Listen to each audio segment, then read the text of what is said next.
Минатата недела во Скопје во организација на регионалната канцеларија за младинска соработка или РИКО беше организирана работилница за програмското планирање на овогодинешниот младински форум на Западен Балкан. Оваа работилница се одржа во рамките на Берлинскиот процес и со поддршка на владата на Обединетото кралство за заеднички дизајн на следното издание на Младинскиот форум на Западен Балкан 2025, водечка платформа за вклучување на младите, политички диалог и регионална соработка.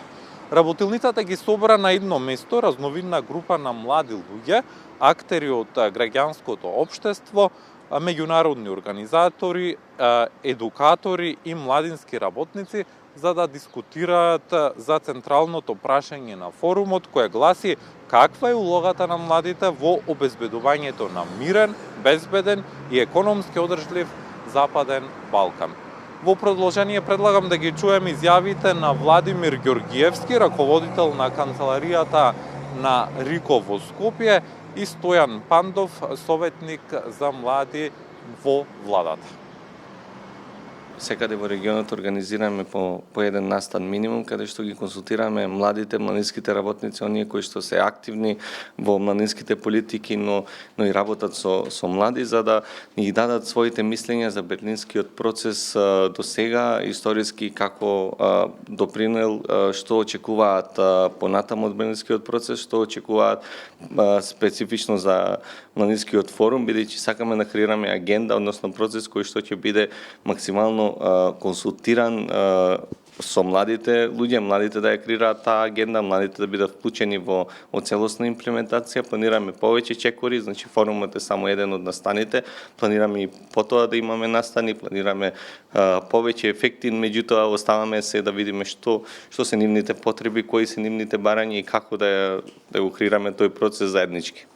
Пораката е она што редовно ја прачиме, дека младите мора да се вклучат во сите процеси, да бидат консултирани, бидејќи доколку заедно се работи со младите, тие ќе гледаат поголема собственост на општеството, ќе бидат вклучени, но и ќе гледаат својата иднина тука, а тоа е најбитно за сите нас. Ќе ги разговараме темите кои што највеќе ги засегаат младите. Дали било тоа врсничко насилство, дали било тоа проблеми во општеството, зошто ја напуштаат државата, како може да ги задржиме во државата и така натаму. Ова се работи кои што не се решаваат така брзо. Ние како влада ги поддржуваме овие настани. Во последниот период имавме озбилна мерка која што ќе ги поддржува младите студенти, значи студенти од факултет кои што ќе добијат по 250 евра ваучер за користење за електронски уреди, кои што ќе бидат како поддршка за нивно дошколување.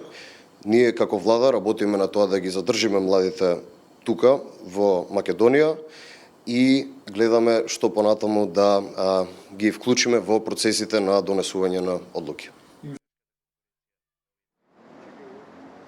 Ги чувме изјавите на Владимир Ѓоргиевски од РИКО и Столе Пандов, советник за млади во владата, а на тема млади по повод денешниот меѓународен ден на младите продолжуваме и во појасот после 8 часот и 10 минути. Ване?